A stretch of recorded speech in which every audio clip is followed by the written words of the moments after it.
दूसरी जानिब खैबर पख्तूनख्वा असम्बली में अपोजिशन लीडर डॉक्टर अबादुल्ला ने मखसूस नशिस्तों पर अरकान की हल्फ बर्दारी न होने पर अदालत जाने का ऐलान कर दिया है। इजलास मुलतवी होने के बाद मीडिया से गुफ्तगू करते हुए इनका कहना था कि आईनी अमल में ताख़ीर की जा रही है।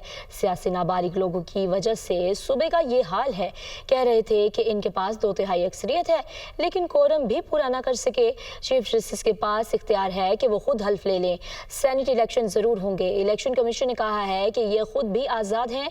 मालूम नहीं कैदी नंबर 804 है या 420 है। ये गैर आईनी काम के लिए रात 12 बजे भी सेशन कॉल करते हैं। जो आईनी काम है इनको वैसे टार्चर करना, ये का की डेमोक्रेसी है, का कल्चर है।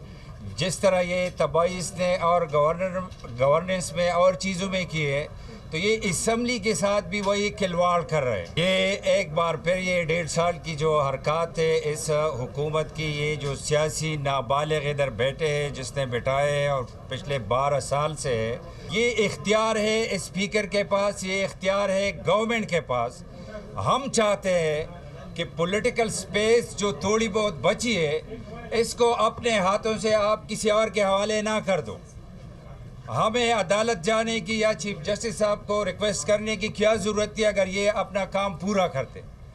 ये ओथ अगर आज ये लेते तो इसकी भी पॉलिटिकल स्टेचर में इजाफा होता। तो इंशाल्लाह सेनेट के इलेक्शन भी होंगे इंशाल्लाह। एक आज़ाद नहीं है, आज़ाद ये सारे भी पीटीआई भी ये सारे आज़ाद है, आपको पता होना चाहिए।